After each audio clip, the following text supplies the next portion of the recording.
ਪਿਆਰੇ ਵਿਦਿਆਰਥੀਓ, ਯੂਨਿਟ ਦੂਜਾ ਮੱਧਕਾਲੀ ਸਾਹਿਤ ਦੇ ਅੰਤਰਗਤ ਅੱਜ ਤੁਹਾਡੇ ਨਾਲ ਮੈਂ ਗੱਲ ਕਰ ਰਹੀ ਹਾਂ ਗੁਰਮਤ ਵਿਚਾਰਧਾਰਾ ਬਾਰੇ ਜਾਂ ਗੁਰਮਤ ਕਾਵਧਾਰਾ ਬਾਰੇ, ਜਿਸ ਦੇ ਅੰਤਰਗਤ ਉਹ ਸਾਰੀ ਬਾਣੀ ਸ਼ਾਮਲ ਹੈ ਜੋ ਸ੍ਰੀ ਗੁਰੂ ਗ੍ਰੰਥ ਸਾਹਿਬ ਵਿੱਚ ਦਰਜ ਹੈ। ਪੰਜਾਬੀ ਦੇ ਮੱਧਕਾਲੀ ਸਾਹਿਤ ਵਿੱਚ ਕਾਵਿ ਦਾ ਵਿਸ਼ੇਸ਼ ਸਥਾਨ ਹੈ। ਕਿਸੇ ਕਾਵਧਾਰਾ ਨੂੰ ਜਦੋਂ ਅਜਿਹਾ ਮਾਣ ਮਿਲਦਾ ਹੈ ਤਾਂ ਇਸ ਦੇ ਹੋਰ ਕਾਰਨਾਂ ਤੋਂ ਇਲਾਵਾ ਦੋ ਪ੍ਰਮੁੱਖ ਕਾਰਨ ਇਹ ਹੁੰਦੇ ਹਨ ਕਿ ਉਸਨੇ ਸਾਹਿਤਕ ਖੇਤਰ ਅੰਦਰ ਵਿਸ਼ੇਸ਼ ਉਪਲਬਧੀਆਂ ਦੇ ਨਾਲ ਕਿਸੇ ਵੱਡੀ ਅਤੇ ਅਹਿਮ ਸਮਾਜਿਕ ਜ਼ਿੰਮੇਵਾਰੀ ਨੂੰ ਵੀ ਨਿਭਾਇਆ ਹੁੰਦਾ ਹੈ। ਇਹਨਾਂ ਪੱਖਾਂ ਤੋਂ ਵੇਖੀਏ ਤਾਂ ਗੁਰਮਤ ਨੇ ਉੱਚ ਕੋਟੀ ਦੀ ਉਸਾਰੂ ਸੇਧ ਦੇਣ ਦੇ ਫਰਜ਼ ਨੂੰ ਵੀ ਪੂਰੀ ਸੁਹਿਰਦਤਾ ਅਤੇ ਇਮਾਨਦਾਰੀ ਨਾਲ ਪਛਾਣਿਆ ਅਤੇ ਨਿਭਾਇਆ ਹੈ।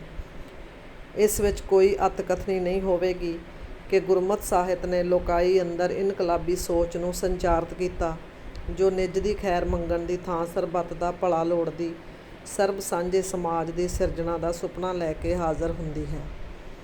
ਗੁਰਮਤ ਕਾਵਧਾਰਾ ਦੇ ਨਿਕਾਸ ਅਤੇ ਵਿਕਾਸ ਦੀ ਗੱਲ ਕਰਨ ਤੋਂ ਪਹਿਲਾਂ ਇਹ ਜਾਣ ਲੈਣਾ ਜ਼ਰੂਰੀ ਹੈ ਕਿ ਗੁਰਮਤ ਕਾਵਧਾਰਾ ਦੇ ਅੰਤਰਗਤ ਕੇਵਲ ਸਿੱਖ ਗੁਰੂ ਸਾਹਿਬਾਨ ਦੀ ਬਾਣੀ ਹੀ ਨਹੀਂ, ਬਲਕਿ ਉਹ ਸਮੁੱਚੀ ਬਾਣੀ ਹੈ ਜੋ ਗੁਰੂ ਗ੍ਰੰਥ ਸਾਹਿਬ ਵਿੱਚ ਦਰਜ ਹੈ। 6 ਸਿੱਖ ਗੁਰੂਆਂ ਦੀ ਬਾਣੀ ਦੇ ਨਾਲ ਨਾਲ ਉਹਨਾਂ ਸੂਫੀਆਂ, ਭਗਤਾਂ, ਭੱਟਾਂ ਆਦਿ ਦੀ ਬਾਣੀ ਵੀ ਗੁਰਮਤ ਧਾਰਾ ਦਾ ਅਨਿੱਖੜ ਅੰਗ ਹੈ, ਜਿਸ ਨੂੰ ਗੁਰੂ ਗ੍ਰੰਥ ਸਾਹਿਬ ਵਿੱਚ ਸਥਾਨ ਮਿਲਿਆ ਹੈ। ਹੁਣ ਆਪਾਂ ਇਸ ਦੀ ਵਿਕਾਸ ਯਾਤਰਾ ਦੀ ਗੱਲ ਕਰਾਂਗੇ। ਗੁਰਮਤ ਕਾਵਧਾਰਾ ਜਾਂ ਵਿਚਾਰਧਾਰਾ ਦੇ ਵਿਕਾਸ ਦੀ ਗੱਲ ਕਰਦਿਆਂ ਸਭ ਤੋਂ ਪਹਿਲਾ ਨਾਂ ਜਿਹੜਾ ਸਾਡੇ ਸਾਹਮਣੇ ਆਉਂਦਾ ਹੈ ਉਹ ਹੈ ਗੁਰੂ ਨਾਨਕ ਦੇਵ ਜੀ ਦਾ। ਗੁਰੂ ਨਾਨਕ ਦੇਵ ਜੀ ਦਾ ਆਗਮਨ ਸਮਾਜ ਅਤੇ ਪੰਜਾਬੀ ਦੇ ਸਾਹਿਤਕ ਜਗਤ ਲਈ ਇੱਕ ਇਨਕਲਾਬੀ ਘਟਨਾ ਬਣਿਆ। ਉਹਨਾਂ ਨੇ ਸਾਹਿਤ ਨੂੰ ਪਹਿਲੀ ਵਾਰ ਜਨ ਕਲਿਆਣ ਦੇ ਸਾਧਨ ਵਜੋਂ ਅਪਣਾਇਆ। ਇਹੀ ਕਾਰਨ ਹੈ ਕਿ ਆਪ ਦੀ ਸਮੁੱਚੀ ਬਾਣੀ ਮਨੁੱਖ ਦੇ ਸਮਾਜਿਕ, ਆਰਥਿਕ, ਰਾਜਨੀਤਿਕ ਮਸਲਿਆਂ 'ਤੇ ਕੇਂਦਰਿਤ ਰਹਿੰਦੀ ਹੈ। ਗੁਰੂ ਗ੍ਰੰਥ ਸਾਹਿਬ ਵਿੱਚ ਆਪ ਦੀ ਬਾਣੀ ਜਪਜੀ ਸਾਹਿਬ, ਪੱਟੀ, ਸਿੱਧ ਗੋਸ਼ਟ, ਥਿੱਤੀ, 3 ਵਾਰਾਂ, ਆਸਾ ਦੀ ਵਾਰ, ਮਲਾਰ ਦੀ ਵਾਰ ਅਤੇ ਮਾਝ ਦੀ ਵਾਰ, 12ਵਾਂ, ਬਾਬਰ ਬਾਣੀ, ਅਸ਼ਟਪਦੀਆਂ, ਛੰਦ, ਸੋਹਿਲੇ, ਸ਼ਲੋਕ ਅਤੇ ਕਈ ਸ਼ਬਦ ਹਨ। ਆਪ ਦੀ ਬਾਣੀ 19 ਰਾਗਾਂ ਵਿੱਚ ਹੈ। ਆਪ ਨੇ ਧਰਮਾਂ ਦੁਆਰਾ ਫੈਲਾਏ ਭੇਖਾਂ, ਪਾਖੰਡਾਂ ਅਤੇ ਵਹਿਮਾਂ ਭਰਮਾਂ ਦਾ ਹੀ ਪਰਦਾਫਾਸ਼ ਨਹੀਂ ਕੀਤਾ, ਸਗੋਂ ਰਾਜਨੀਤਿਕ ਲੋਕਾਂ ਅਰਥਾਤ ਰਾਜਿਆਂ ਨੂੰ ਵੀ ਖਰੀਆਂ ਸੁਣਾਈਆਂ, ਉਹਨਾਂ ਦੇ ਜਬਰਾਂ ਦੀ ਘੋਰ ਨਿੰਦਾ ਕੀਤੀ। ਗੁਰੂ ਨਾਨਕ ਦੇਵ ਜੀ ਲਿਖਦੇ ਹਨ, ਰਾਜੇ ਸ਼ੀ ਮੁਕੱਦਮ ਕੁੱਤੇ, ਜਾਏ ਜਗਾਇਨ ਬੈਠੇ ਸੁੱਤੇ। ਭਾਵ ਰਾਜੇ ਸ਼ੇਰਾਂ ਵਾਂਗ ਹਨ, ਉਹਨਾਂ ਦੇ ਮੁਕੱਦਮ ਭਾਵ ਅਹਿਲਕਾਰ ਜਾਂ ਉਹਨਾਂ ਦੇ ਨੌਕਰ ਉਹ ਕੁੱਤਿਆਂ ਦੇ ਸਮਾਨ ਹਨ। ਜਾਏ ਜਗਾਇਨ ਬੈਠੇ ਸੁੱਤੇ, ਉਹਨਾਂ ਨੂੰ ਸੁੱਤਿਆਂ ਨੂੰ ਵੀ ਜਗਾ ਦਿੰਦੇ ਹਨ, ਭਾਵ ਤੰਗ ਕਰਦੇ ਹਨ। ਚਾਕਰ ਨਹਿ ਦਾ ਪਾਇਨ ਘਾਓ, ਘਾਓ ਮਤਲਬ ਜ਼ਖਮ, ਨਹਿ ਮਤਲਬ ਨਹੁੰ, ਚਾਕਰ ਮਤਲਬ ਨੌਕਰ। ਉਹ ਆਪਣੇ ਨੌਕਰਾਂ ਜਾਂ ਅਹਿਲਕਾਰਾਂ ਨੂੰ ਨਹੁੰਆਂ ਦੇ ਨਾਲ, ਨਹੁੰਦਰਾਂ ਦੇ ਨਾਲ ਜ਼ਖਮੀ ਕਰਦੇ ਹਨ। ਰੱਤ ਪਿੱਤ ਕੁੱਤਿਓਂ ਝਾਟਾਓ, ਅਤੇ ਕੁੱਤਿਆਂ ਰਾਹੀਂ ਉਹਨਾਂ ਦਾ ਖੂਨ ਪੀਂਦੇ ਹਨ। ਜਿੱਥੇ ਜੀਆਂ ਹੋਸੀ ਸਾਰ, ਪਰ ਗੁਰੂ ਨਾਨਕ ਦੇਵ ਜੀ ਕਹਿੰਦੇ ਹਨ ਕਿ ਜਿੱਥੇ ਜੀਆਂ ਦੀ ਸਾਰ ਹੁੰਦੀ ਹੈ, ਜਿੱਥੇ ਮਨੁੱਖਾਂ ਦੀ ਕਦਰ ਹੁੰਦੀ ਹੈ, ਨੱਕੀ ਵੱਧੀ ਲਾ ਇਤਬਾਰ। ਅਤੇ ਇਹ ਜਿਹੜੇ ਰਾਜੇ ਹਨ ਉਹ ਉੱਥੇ ਬੇਅਤਬਾਰੇ ਹੁੰਦੇ ਹਨ, ਨੱਕ ਵੱਡੇ ਵਾਲੇ ਹੁੰਦੇ ਹਨ, ਉਹਨਾਂ 'ਤੇ ਕੋਈ ਇਤਬਾਰ ਨਹੀਂ ਕਰਦਾ।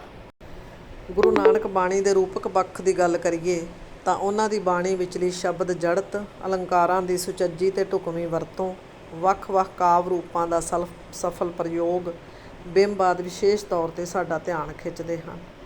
ਇਸ ਤੋਂ ਬਾਅਦ ਨਾਂ ਆਉਂਦਾ ਹੈ ਗੁਰੂ ਅੰਗਦ ਦੇਵ ਜੀ ਦਾ। ਗੁਰੂ ਅੰਗਦ ਦੇਵ ਜੀ ਨੇ ਗੁਰਮਤ ਕਾਵਧਾਰਾ ਨੂੰ ਅੱਗੇ ਤੋਰਿਆ। ਗਿਣਤੀ ਪੱਖੋਂ ਆਪ ਨੇ 63 ਸ਼ਲੋਕ ਹੀ ਰਚੇ। ਆਪ ਦੀ ਬਾਣੀ ਦੀ ਮੂਲ ਸੁਰ ਗੁਰੂ ਮਹਿਮਾ ਹੈ। ਉਹਨਾਂ ਅਨੁਸਾਰ ਗੁਰੂ ਦੀ ਸ਼ਰਨ ਵਿੱਚ ਜਾਣ ਨਾਲ ਹੀ ਪ੍ਰਭੂ ਦੀ ਪ੍ਰਾਪਤੀ ਹੋ ਸਕਦੀ ਹੈ। ਗੁਰੂ ਦੀ ਮਹੱਤਤਾ ਬਾਰੇ ਗੁਰੂ ਅੰਗਦ ਦੇਵ ਜੀ ਲਿਖਦੇ ਹਨ, ਜੇ 100 ਚੰਦਾ ਉਗਵੈ ਸੂਰਜ ਚੜ੍ਹੈ ਹਜ਼ਾਰ। ਉਹ ਕਹਿੰਦੇ ਹਨ, ਚਾਹੇ ਸੈਂਕੜੇ ਚੰਦਰਮਾ ਚੜ੍ਹ ਪੈਣ ਉਹ ਗਾਉਣ, ਚਾਹੇ ਹਜ਼ਾਰਾਂ ਸੂਰਜ ਚੜ੍ਹ ਜਾਣ, ਇੱਥੇ ਚਾਨਣ ਹੁੰਦਿਆਂ, ਇੰਨੀ ਰੋਸ਼ਨੀ ਹੁੰਦਿਆਂ ਹੋਇਆਂ ਵੀ ਗੁਰ ਬਿਨ ਘੋਰ ਅੰਧਾਰ। ਗੁਰੂ ਤੋਂ ਬਿਨਾਂ ਜਿਹੜੀ ਮਨੁੱਖ ਦੀ ਜ਼ਿੰਦਗੀ ਹੈ ਉਹ ਹਨੇਰੇ ਭਰੀ ਹੈ, ਭਾਵ ਗੁਰੂ ਤੋਂ ਬਿਨਾਂ ਉਹ ਅਗਿਆਨਤਾ ਦੇ ਹਨੇਰੇ ਵਿੱਚ ਘਿਰਿਆ ਰਹਿੰਦਾ ਹੈ, ਅਤੇ ਗੁਰੂ ਦੀ ਪ੍ਰਾਪਤੀ ਨਾਲ ਹੀ ਉਹ ਗਿਆਨ ਦੀ ਰੋਸ਼ਨੀ ਪ੍ਰਾਪਤ ਕਰ ਸਕਦਾ ਹੈ। ਗੁਰੂ ਅੰਗਦ ਦੇਵ ਜੀ ਦੀ ਬਾਣੀ ਦੇ ਰੂਪਕ ਪੱਖ ਦੀ ਗੱਲ ਕਰੀਏ ਤਾਂ ਉਹਨਾਂ ਦੀ ਸ਼ੈਲੀ ਸਾਦਾ, ਸਰਲ ਅਤੇ ਸਪਸ਼ਟ ਹੈ, ਜਿਸ ਕਰਕੇ ਉਹਨਾਂ ਦੀ ਬਾਣੀ ਪੜ੍ਹਦਿਆਂ ਅਰਥ ਸੰਚਾਰ ਦੀ ਕਿਸੇ ਦਿੱਕਤ ਦਾ ਸਾਹਮਣਾ ਨਹੀਂ ਕਰਨਾ ਪੈਂਦਾ। ਸ਼ਲੋਕ ਦੇ ਨੇਮ ਵਿਧਾਨ ਵਿੱਚ ਵੀ ਕਈ ਪ੍ਰਕਾਰ ਦੀਆਂ ਖੁੱਲ੍ਹਾਂ ਲਈਆਂ ਹਨ। ਇਸ ਤੋਂ ਬਾਅਦ ਅਗਲਾ ਨਾਂ ਹੈ ਗੁਰੂ ਅਮਰਦਾਸ ਜੀ ਦਾ। ਗੁਰੂ ਅਮਰਦਾਸ ਜੀ ਬਾਣੀ ਰਚਨਾ ਦਾ ਕਾਰਜ ਬਿਰਧ ਅਵਸਥਾ ਵਿੱਚ ਜਾ ਕੇ ਆਰੰਭ ਕਰਦੇ ਹਨ। ਆਪ ਨੇ ਕਾਵ ਪਦੇ, ਛੰਦ, 4 ਵਾਰਾਂ, ਰਾਗ ਗੁਜਰੀ, ਸੂਹੀ, ਰਾਮ ਕਲੀ ਅਤੇ ਮਾਰੂ ਰਾਗਾਂ ਵਿੱਚ ਅਸ਼ਟਪਦੇ, ਬਹੁਪਦੇ, ਕਾਫੀ, ਪੱਟੀ, ਅਲਾਉਣੀ, ਸ਼ਲੋਕ, ਸੋਹਲੇ, ਆਨੰਦ ਸਾਹਿਬ ਬਾਣੀ ਦੀ ਰਚਨਾ ਕਰਕੇ ਗੁਰਮਤਿ ਕਾਵਿ ਨੂੰ ਹੀ ਨਹੀਂ ਬਲਕਿ ਪੰਜਾਬੀ ਸਾਹਿਤ ਨੂੰ ਅਮੀਰੀ ਪ੍ਰਦਾਨ ਕੀਤੀ। ਆਪ ਨੇ 17 ਰਾਗਾਂ ਵਿੱਚ ਬਾਣੀ ਰਚੀ।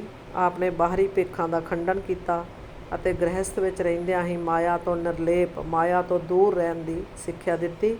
ਆਪ ਦੀ ਬਾਣੀ ਦਾ ਮੁਹਾਵਰਾ ਇੰਨਾ ਸਰਲ ਹੈ ਕਿ ਆਸਾਨੀ ਨਾਲ ਲੋਕਾਂ ਦੀ ਜ਼ੁਬਾਨ 'ਤੇ ਚੜ੍ਹ ਜਾਂਦੀ ਹੈ। ਭਾਸ਼ਾ ਦੀ ਸੁਚੱਜੀ ਅਤੇ ਢੁਕਵੀਂ ਵਰਤੋਂ, ਅਲੰਕਾਰਾਂ ਦੀ ਸੁੰਦਰ ਜੜਤ ਆਪ ਦੀ ਲੇਖਣੀ ਦੇ ਕੁਝ ਖਾਸ ਗੁਣ ਹਨ। ਉਦਾਹਰਨ ਦੇਖ ਸਕਦੇ ਹਾਂ। ਆਨੰਦ ਭਇਆ ਮੇਰੀ ਮਾਏ, ਸਤਿਗੁਰੂ ਮੈਂ ਪਾਇਆ। ਗੁਰੂ ਜੀ ਕਹਿੰਦੇ ਹਨ ਕਿ ਮੈਂ ਆਪਣੇ ਸਤਿਗੁਰੂ ਨੂੰ ਪ੍ਰਾਪਤ ਕਰ ਲਿਆ ਹੈ। ਮੇਰਾ ਮਨ ਖੁਸ਼ੀ ਨਾਲ ਭਰ ਗਿਆ ਹੈ, ਆਨੰਦ ਨਾਲ ਭਰ ਗਿਆ ਹੈ। ਸਤਿਗੁਰੂ ਤਾਂ ਪਾਇਆ ਸਹਿਜ ਸੇਤੀ, ਮਨ ਵਜੀਆਂ ਵਧਾਈਆਂ। ਜਦੋਂ ਮੈਨੂੰ ਸਤਿਗੁਰੂ ਦੀ ਪ੍ਰਾਪਤੀ ਹੋਈ ਤਾਂ ਮੇਰੇ ਮਨ ਵਿੱਚ ਖੁਸ਼ੀਆਂ ਦੇ ਵਾਜੇ ਵੱਜੇ, ਵਧਾਈਆਂ ਵਜੀਆਂ, ਖੁਸ਼ੀਆਂ ਦੇ ਵਾਜੇ ਵੱਜੇ। ਜਾਤ ਕਾ ਗਰਬ ਨਾ ਕਰਿਓ ਕੋਈ।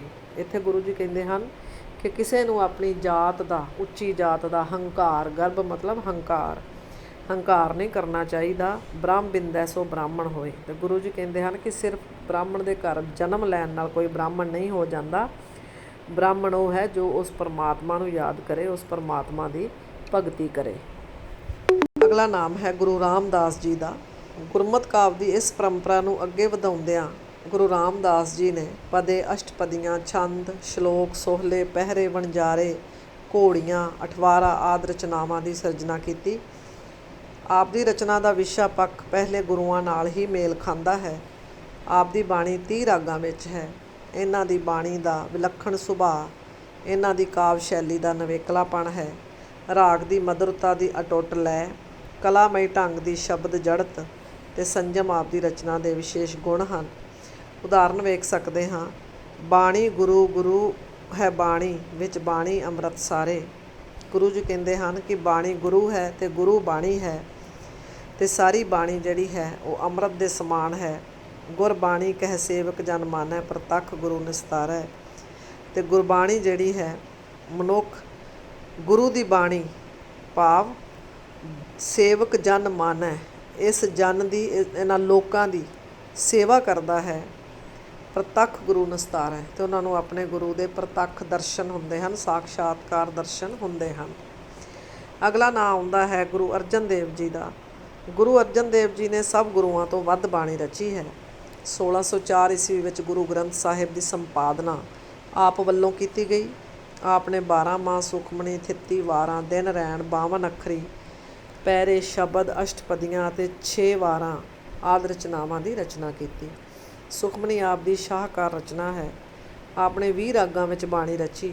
ਆਪ ਨੇ ਬਾਣੀ ਵਿੱਚ ਜਿਨ੍ਹਾਂ ਪ੍ਰਤੀਕਾਂ ਅਤੇ ਅਲੰਕਾਰਾਂ ਦੀ ਢੁਕਵੀਂ ਵਰਤੋਂ ਕੀਤੀ, ਕਵਿਤਾ ਦੀ ਮਿਠਾਸ, ਰਵਾਨੀ, ਸੰਜਮ ਅਤੇ ਸ਼ਬਦ ਚੋਣ ਹੈਰਾਨ ਕਰਨ ਵਾਲੀ ਹੈ। ਉਦਾਹਰਨ ਦੇਖ ਸਕਦੇ ਹਾਂ। ਤੇਰਾ ਕੀਆ ਮੀਠਾ ਲੱਗੈ, ਹਰ ਨਾਮ ਪਦਾਰਥ ਨਾਨਕ ਮੰਗੈ। ਗੁਰੂ ਜੀ ਕਹਿੰਦੇ ਹਨ ਕਿ ਹੇ ਪਰਮਾਤਮਾ, ਤੇਰਾ ਹਰ ਹੁਕਮ ਮੈਨੂੰ ਮਿੱਠਾ ਲੱਗਦਾ ਹੈ, ਚੰਗਾ ਲੱਗਦਾ ਹੈ। ਹਰ ਨਾਮ ਪਦਾਰਥ ਨਾਨਕ ਮੰਗੈ। ਅਤੇ ਮੈਂ ਦੁਨੀਆ ਵਿੱਚ ਜਿਹੜੇ ਪਦਾਰਥਾਂ ਦੀ ਇੱਛਾ ਰੱਖਦਾ ਹਾਂ, ਮੰਗਦਾ ਹਾਂ, ਉਹ ਤੇਰੇ ਨਾਮ ਦੇ ਹਨ, ਹਰੀ ਦੇ ਨਾਮ ਦੇ ਹਨ, ਉਸ ਪਰਮਾਤਮਾ ਦੇ ਨਾਮ ਰੂਪੀ ਪਦਾਰਥ ਹਨ। ਬ੍ਰਹਮ ਗਿਆਨੀ ਸਦਾ ਨਿਰਲੇਪ, ਜੈਸੇ ਜਲ ਮੈਂ ਕਮਲ ਅਲੇਪ। ਗੁਰੂ ਜੀ ਕਹਿੰਦੇ ਹਨ ਕਿ ਜਿਹੜਾ ਬ੍ਰਹਮ ਗਿਆਨੀ ਹੈ ਉਹ ਇਸ ਦੁਨੀਆ ਦੇ, ਸੰਸਾਰ ਦੇ ਬੰਧਨਾਂ ਤੋਂ ਨਿਰਲੇਪ ਰਹਿੰਦਾ ਹੈ, ਦੂਰ ਰਹਿੰਦਾ ਹੈ। ਜਿਵੇਂ ਪਾਣੀ ਦੇ ਵਿੱਚ ਕਮਲ ਜਿਹੜਾ ਹੈ ਉਹ ਅਲੱਗ ਤੋਂ ਖਿਲ ਕੇ ਸਾਹਮਣੇ ਆਉਂਦਾ ਹੈ, ਉਸੇ ਤਰ੍ਹਾਂ ਬ੍ਰਹਮ ਗਿਆਨੀ ਜਿਹੜਾ ਹੈ ਉਹ ਇਸ ਦੁਨੀਆ ਤੋਂ ਨਿਰਲੇਪ ਰਹਿੰਦਾ ਹੈ। ਇਸ ਤੋਂ ਬਾਅਦ ਨਾਮ ਆਉਂਦਾ ਹੈ ਗੁਰੂ ਤੇਗ ਬਹਾਦਰ ਜੀ ਦਾ। ਗੁਰੂ ਅਰਜਨ ਦੇਵ ਜੀ ਤੋਂ ਪਿੱਛੋਂ 3 ਗੁਰੂਆਂ ਨੇ ਬਾਣੀ ਦੀ ਰਚਨਾ ਨਹੀਂ ਕੀਤੀ। 6ਵੇਂ, 7ਵੇਂ ਅਤੇ 8ਵੇਂ 3 ਗੁਰੂਆਂ ਨੇ ਬਾਣੀ ਨਹੀਂ ਰਚੀ। ਉਸ ਤੋਂ ਬਾਅਦ 9ਵੇਂ ਗੁਰੂ ਤੇਗ ਬਹਾਦਰ ਜੀ ਨੇ ਬਾਣੀ ਰਚਨਾ ਦਾ ਕਾਰਜ ਕੀਤਾ। ਗੁਰੂ ਤੇਗ ਬਹਾਦਰ ਜੀ ਨੇ 59 ਸ਼ਬਦ ਅਤੇ 56 ਸ਼ਲੋਕ ਲਿਖੇ ਜੋ ਸ਼੍ਰੀ ਗੁਰੂ ਗ੍ਰੰਥ ਸਾਹਿਬ ਵਿੱਚ ਸ਼ਾਮਲ ਹਨ। ਆਪ ਦੀ ਸਮੁੱਚੀ ਬਾਣੀ 15 ਰਾਗਾਂ ਵਿੱਚ ਹੈ। ਆਪ ਦੀ ਰਚਨਾ ਉੱਪਰ ਪੰਜਾਬੀ ਭਾਸ਼ਾ ਦਾ ਘੱਟ ਤੇ ਬ੍ਰਿਜ ਭਾਸ਼ਾ ਦਾ ਅਸਰ ਵਧੇਰੇ ਹੈ। ਡਾਕਟਰ ਜਗਬੀਰ ਸਿੰਘ ਅਨੁਸਾਰ ਇਸ ਰਚਨਾ ਵਿੱਚ ਗੁਰਮਤਿ ਦੀ ਵਿਸ਼ਵ ਦ੍ਰਿਸ਼ਟੀ ਹੀ ਕਾਰਜਸ਼ੀਲ ਹੈ, ਪਰ ਇਸ ਵਿਚਲੀ ਵਿਲੱਖਣਤਾ ਇਹ ਹੈ ਕਿ ਇਹ ਸੰਸਾਰ ਦੀ ਨਾਸ਼ਮਾਨਤਾ ਦੇ ਪ੍ਰਸੰਗਾਂ ਨੂੰ ਆਪਣੇ ਥੀਮਕ ਪ੍ਰਬੰਧ ਦਾ ਕੇਂਦਰੀ ਤੱਤ ਬਣਾਉਂਦੀ ਹੈ। ਇਸ ਕਵਿਤਾ ਦਾ ਮੁੱਖ ਸੁਰ ਵੈਰਾਗਮਈ ਹੈ। ਉਦਾਹਰਣ ਦੇਖ ਸਕਦੇ ਹਾਂ, ਜੈਸੇ ਜਲ ਪੇ ਬੁੱਧਬਦਾ ਉਪਜੈ ਬਿਨਸੈ ਨੀਰ, ਜਗ ਰਚਨਾ ਤੈਸੇ ਰਚੀ ਕਹੋ ਨਾਨਕ ਸੁਨ ਮੀਤ। ਗੁਰੂ ਜੀ ਕਹਿੰਦੇ ਹਨ ਕਿ ਜਿਵੇਂ ਪਾਣੀ ਦੇ ਉੱਤੇ, ਬਿਨਸੈ ਮਤਲਬ ਬਣਦਾ ਹੈ, ਇੱਕ ਬੁਲਬੁਲਾ, ਜਿਵੇਂ ਪਾਣੀ ਦੇ ਉੱਤੇ, ਜਲ ਦੇ ਉੱਤੇ ਇੱਕ ਬੁਲਬੁਲਾ ਬਣਦਾ ਹੈ, ਬਿਲਕੁਲ ਉਸ ਬੁਲਬੁਲੇ ਦੇ ਤਰ੍ਹਾਂ ਇਹ ਦੁਨੀਆ ਜਿਹੜੀ ਹੈ ਰਚੀ ਗਈ ਹੈ। ਇਹ ਦੁਨੀਆ ਜਿਹੜੀ ਹੈ ਬਿਲਕੁਲ ਉਸ ਪਾਣੀ ਦੇ ਬੁਲਬੁਲੇ ਵਾਂਗ ਹੈ ਜੋ ਛਿਣਾਂ ਦੇ ਵਿੱਚ ਖ਼ਤਮ ਹੋ ਜਾਂਦੀ ਹੈ। ਜਿਉਂ ਸੁਪਨਾਰ ਪੇਖਣਾ ਜੈਸੇ ਐਸੇ ਜਹਾਂ ਕੋ ਜਾਨ, ਇਨਮੈ ਕਿਛ ਸਾਚੋ ਨਹੀਂ ਨਾਨਕ ਬਿਨ ਭਗਵਾਨ। ਗੁਰੂ ਜੀ ਕਹਿੰਦੇ ਹਨ ਕਿ ਤੂੰ ਇਸ ਸੰਸਾਰ ਨੂੰ ਇਸ ਤਰ੍ਹਾਂ ਜਾਣ, ਇਸ ਤਰ੍ਹਾਂ ਸਮਝ ਕੇ ਜਿਵੇਂ ਇਹ ਇੱਕ ਸੁਪਨੇ ਵਾਂਗ ਹੈ। ਇਹ ਸੰਸਾਰ ਇੱਕ ਸੁਪਨੇ ਵਾਂਗ ਹੈ ਜੋ ਅੱਖਾਂ ਖੁੱਲ੍ਹਣ 'ਤੇ ਖ਼ਤਮ ਹੋ ਜਾਂਦਾ ਹੈ। ਇਨਮੈ ਕਿਛ ਸਾਚੋ ਨਹੀਂ, ਇਸ ਸੰਸਾਰ ਵਿੱਚ ਕੁਛ ਵੀ ਸੱਚ ਨਹੀਂ ਹੈ, ਸਭ ਕੂੜ ਹੈ, ਝੂਠ ਹੈ। ਸਿਰਫ ਉਸ ਪਰਮਾਤਮਾ ਦੇ ਨਾਮ ਤੋਂ ਬਿਨਾਂ, ਨਾਨਕ ਬਿਨ ਭਗਵਾਨ, ਉਸ ਪਰਮਾਤਮਾ ਦੇ ਨਾਮ ਤੋਂ ਬਿਨਾਂ ਇਸ ਦੁਨੀਆ ਵਿੱਚ ਹੋਰ ਕੋਈ ਵੀ ਗੱਲ ਸੱਚ ਨਹੀਂ ਹੈ, ਸਭ ਕੁਝ ਨਾਸ਼ਵਾਨ ਹੈ। ਇਸ ਤਰ੍ਹਾਂ ਸ਼੍ਰੀ ਗੁਰੂ ਗ੍ਰੰਥ ਸਾਹਿਬ ਵਿੱਚ ਗੁਰੂਆਂ ਤੋਂ ਇਲਾਵਾ ਭਗਤਾਂ, ਭੱਟਾਂ ਅਤੇ ਸੂਫੀਆਂ ਦੀ ਬਾਣੀ ਨੂੰ ਵੀ ਸ਼ਾਮਲ ਕੀਤਾ ਗਿਆ ਹੈ। ਬਾਬਾ ਫਰੀਦ ਜੀ ਦੇ 112 ਸ਼ਲੋਕ ਅਤੇ 4 ਸ਼ਬਦ ਗੁਰੂ ਗ੍ਰੰਥ ਸਾਹਿਬ ਵਿੱਚ ਸ਼ਾਮਲ ਹਨ। ਉਹਨਾਂ ਦੀ ਰਚਨਾ ਗੁਰਮਤਿ ਵਿਚਾਰਧਾਰਾ ਨਾਲ ਹੀ ਇੱਕ ਸੁਰ ਹੈ। ਜਿੱਥੋਂ ਤੱਕ ਭਗਤ ਕਵੀਆਂ ਦਾ ਸੰਬੰਧ ਹੈ, ਜੈਦੇਵ ਦੇ 2 ਸ਼ਬਦ, ਨਾਮਦੇਵ ਦੇ 60 ਸ਼ਬਦ, ਤ੍ਰਿਲੋਚਨ ਦੇ 4 ਸ਼ਬਦ, ਪਰਮਾਨੰਦ ਦਾ 1 ਸ਼ਬਦ, ਸਦਨਾ ਦਾ 1 ਸ਼ਬਦ, ਰਾਮਾਨੰਦ ਦਾ 1 ਸ਼ਬਦ, ਧੰਨਾ ਭਗਤ ਦੇ 4 ਸ਼ਬਦ, ਪੀਪਾ ਭਗਤ ਦਾ 1 ਸ਼ਬਦ, ਸੈਣ ਭਗਤ ਦਾ 1 ਸ਼ਬਦ, ਕਬੀਰ ਜੀ ਦੇ 292 ਸ਼ਬਦ ਅਤੇ 249 ਸ਼ਲੋਕ, ਭਗਤ ਰਵਿਦਾਸ ਜੀ ਦੇ 41 ਸ਼ਬਦ ਅਤੇ ਸੂਰਦਾਸ ਜੀ ਦੇ 2 ਸ਼ਬਦ ਸ਼੍ਰੀ ਗੁਰੂ ਗ੍ਰੰਥ ਸਾਹਿਬ ਵਿੱਚ ਸ਼ਾਮਲ ਹਨ। ਇਸ ਤੋਂ ਬਾਅਦ ਜੇ ਗੱਲ ਕਰੀਏ ਤਾਂ ਭੱਟਾਂ ਦੀ ਬਾਣੀ ਗੁਰੂ ਗ੍ਰੰਥ ਸਾਹਿਬ ਵਿੱਚ ਸ਼ਾਮਲ ਹੈ। ਭੱਟਾਂ ਵਿੱਚੋਂ ਕਲ ਦੇ 46 ਸਵਈਏ, 3 ਸੋਰਠੇ, ਕਲਸਹਾਰ ਦੇ 4 ਸਵਈਏ, ਟਲ ਦਾ 1 ਸਵਈਆ, ਜਾਲਪ ਦੇ 4 ਸਵਈਏ, ਕੀਹਤ ਦੇ 8 ਸਵਈਏ, ਸਲ ਦੇ 3 ਸਵਈਏ, ਨਲ ਦੇ 6 ਸਵਈਏ, ਜਲਨ ਦਾ 1 ਸਵਈਆ, ਦਾਸ ਦੇ 7 ਸਵਈਏ, ਸੇਵਕ ਦੇ 7 ਸਵਈਏ, ਮਥੁਰਾ ਦੇ 10 ਸਵਈਏ, ਬਲ ਦੇ 5 ਸਵਈਏ, ਹਰੀਬੰਸ ਦੇ 2 ਸਵਈਏ ਗੁਰੂ ਗ੍ਰੰਥ ਸਾਹਿਬ ਵਿੱਚ ਸ਼ਾਮਲ ਹਨ। ਇਹਨਾਂ ਤੋਂ ਇਲਾਵਾ ਮਰਦਾਨਾ ਦੇ 3 ਸ਼ਲੋਕ, ਸੁੰਦਰ ਦੀ 1 ਸੱਦ, ਸੱਤੇ ਬਲਵੰਤ ਦੀ ਵਾਰ ਆਦਿ ਸ਼ਾਮਲ ਹਨ। ਕੁੱਲ ਮਿਲਾ ਕੇ ਕਹਿ ਸਕਦੇ ਹਾਂ ਕਿ ਮੱਧਕਾਲੀ ਸਾਹਿਤ ਵਿੱਚ ਗੁਰਮਤਿ ਕਾਵਿਧਾਰਾ ਦਾ ਬਹੁਤ ਮਹੱਤਵਪੂਰਨ ਸਥਾਨ ਹੈ ਅਤੇ ਇਸ ਨੇ ਸਾਹਿਤਕ ਖੇਤਰ ਅੰਦਰ ਵਿਸ਼ੇਸ਼ ਉਪਲਬਧੀਆਂ ਦੇ ਨਾਲ ਨਾਲ ਵੱਡੀ ਅਤੇ ਅਹਿਮ ਸਮਾਜਿਕ ਜ਼ਿੰਮੇਵਾਰੀ ਨੂੰ ਵੀ ਨਿਭਾਇਆ ਹੈ।